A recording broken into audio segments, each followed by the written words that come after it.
you know nothing else, you know that opening 7-note riff as a chant. Everybody does. The name of the song is Seven Nation Army, and today we learn how it became a modern folk song and iconic stadium chant in college football.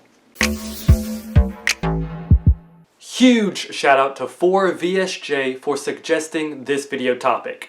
Here we talk about teams, trends, and traditions to logos, history, and predictions. If that sounds interesting to you, consider subscribing for more in-depth college football content. Now let's start at the beginning. Seven Nation Army was released in March 2003 by the White Stripes as the lead single on their album Elephant. The song was written and produced by Jack White, who is also the band's lead singer and guitarist. It was released by XL Recordings and V2 Records. It reached #1 on Billboard's alternative rock chart in early July 2003 and remained there for 3 weeks. It won a Grammy for Best Rock Song at the 46th Grammy Awards in February 2004. But by fall of 2003, anyone would have thought that it had already passed its peak, which is where I bring you to October 22nd, 2003, at a soccer game in Italy. It was a game between a team from Belgium and a team from Italy.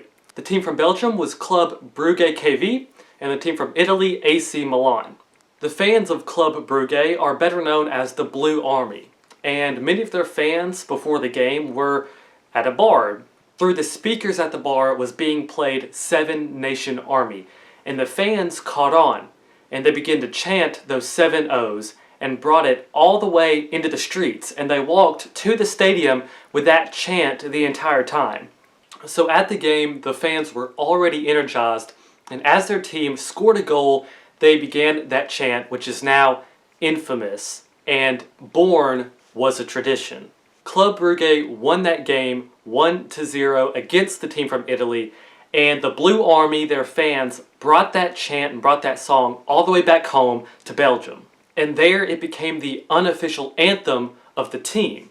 It stayed that way for 3 years until 2006. That season, Club Brugge found themselves hosting another Italian team, AS Roma, from Rome, Italy. And in that game, AS Roma won 2-1, and their fans began to chant that same chant and kind of took it away from the Belgians, and they brought it back home to Italy. And back there, it became known as, I kid you not, the Po Po Po Po song. And there it caught fire, and the Italian fans basically adopted that song as theirs, and they took it all the way with the national team to the 2006 World Cup, where they won. Of course, by far, that was the most exposure the song had really had, especially at a sporting event, taking it all the way to the World Cup, which of course is an international event. So then, how did the song come back to the States? Through none other than State College in Pennsylvania. This is of course the home to Penn State University, and let me introduce you to a guy. Enter Guido D'Elia. He was the Director of Communications and Branding at the time, which was his official title, but he did a lot more than what his official title entailed. This guy is a genius, if you have never heard of him. This one man brought the whiteout to Penn State. He also introduced Kerncraft 400 by Zombie Nation, which probably is more known as the We Are Penn State song or chant within their stadium, and runs his own company, Mind Over Media. But in 2006, he was looking for a new song to play at Beaver Stadium, and he heard Seven Nation Army at the World Cup. So he planned to play it for Penn State and hoped that their fans would catch on and begin to chant that same 7 O's. And chant they did. The song caught on at Penn State and was a staple throughout that 2006 season. Once the song had made it back to America in the United States, it once again began to spread like wildfire.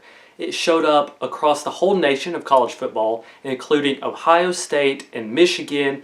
It spread to the NBA, where you saw it in the finals with the Miami Heat and the San Antonio Spurs. It went to the Super Bowl with the Baltimore Ravens, and even in the NHL, it was everywhere. Arrangers Publishing of Nashville were the ones that took this song and arranged it for sheet music for marching bands, and they began to sell everywhere. Of course, you probably hear it at high school games, and I'm sure that's where it originated from. And you know they made a ton of money. Because of its popularity, this song literally became a folk song. See, folk songs used to spread mostly through religious gatherings with a small group of people, because that's just how you learn music before the technology that we're blessed to have today.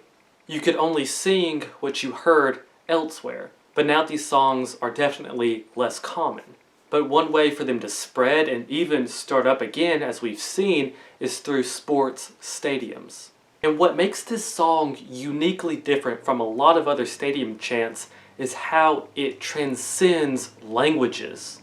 There's only one language that you have to speak to be able to join in on this song, and that is the language of music. You don't have to be able to speak English, French, German, Italian, Spanish to be able to sing this song with 1,000 people, 100,000 people that you don't even know. Because in most other sports anthems, you're singing words to a song, whether it be in a chant form or with notes, but Seven Nation Army is unique in that you're singing the melody. And that's how it's so easily spread across the ocean to Europe and back again. And something else that I found fascinating, which might also surprise you, is that the song originally was not played on a bass guitar. I'm serious, it was played on an acoustic guitar of all things, with a pedal, with it connected to a pedal dropped down an octave. And let me shout out the Middle 8 YouTube channel and Nate the Mate YouTube channel, who both did videos on this and talk a lot more about the intricacies of the actual music itself and how it was even revolutionary for music in general, and can spread that way outside of sports. So definitely check those videos out if you want to get a little more technical into the music, and I will link them in the description down below. And that's the story of how Seven Nation Army came to be a stadium chant and sports anthem across the world. And I really find it interesting that it's not just a college football chant. It's probably more strong in soccer internationally than it is in football or really any other American sport. It definitely has become an international soccer song. But that doesn't mean that we don't still get excited about it in football, whether it be college, NFL, or high school. So if you enjoyed this video and especially learned something new, hit the like button. That really helps me out. And consider subscribing for more in-depth college football content. You can check out some other college football videos on my channel. Thank you so much for watching this video, especially till the end. That's all for College Football Media. Until next time, be goody now.